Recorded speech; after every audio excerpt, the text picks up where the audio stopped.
My husband treated my daughter like a criminal for a B-, while his son failed 3 classes and got ice cream. I reminded him my name was on the deed. I met Kevin when my daughter Zoe was 6 years old. He seemed like a good man back then. He had a steady job at a car dealership and a son named Austin who was a year older than Zoe. Kevin said he wanted a real family. He said he always dreamed of having a house full of kids and dinners together and someone to come home to. I believed him. Zoe's biological father left before she was born, so I thought Kevin was a gift. I thought he was going to be the dad she deserved. We got married when Zoe was 8. That's when things started to change. Kevin had rules for Zoe that he did not have for Austin. Zoe had to finish all her homework before she could watch television. Austin could play video games whenever he wanted. Zoe had a bedtime of 8:30 even on weekends. Austin stayed up until 11 most nights. Zoe had to eat everything on her plate, including the vegetables. Austin lived on chicken nuggets and french fries because Kevin said he was a picky eater, and we should not force him. I brought it up once in the first year. I said it seemed like the kids had different standards. Kevin said Austin had been through a lot with the divorce and needed extra patience. He said Zoe was younger, so it was important to build good habits early. He said I was overthinking it and making problems where there were none. I let it go because I wanted peace.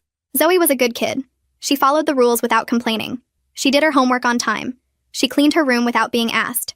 She said please and thank you and helped me with dishes after dinner.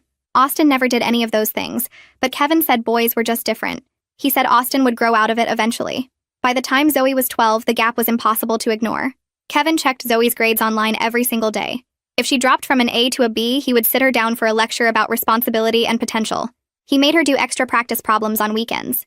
He took away her phone for a week once because she got a C+ on a math quiz. Meanwhile, Austin was barely passing anything. His teacher sent emails about missing assignments. His report cards were full of D's and comments about lack of effort. Kevin always had an excuse. He said Austin was not being challenged enough. He said the teachers did not understand his learning style. He said some kids were just not built for traditional school. I paid for everything in our house. My job as an accountant covered the mortgage, the utilities, the groceries, the car payments. Kevin's commission at the dealership went up and down, so most months I carried us. He never thanked me for it. He acted like it was normal for me to work 50 hours a week while he criticized my daughter for not being perfect. Last November, Zoe brought home her report card. She had 5 A's and 1 B- in science. She was nervous to show Kevin because she knew how he would react. She was right.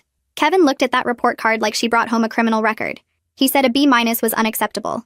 He said she was getting lazy and needed a wake-up call. He grounded her for 2 weeks. No phone, no friends, no television, no nothing. Zoe cried in her room all night. I went to comfort her, but Kevin told me I was coddling her. He said she needed to learn that the real world does not give participation trophies. That same week, Austin's report card came in the mail. He failed English, math, and history. 3 F's in 1 semester. Kevin looked at it and sighed like it was a minor inconvenience. He told Austin to try harder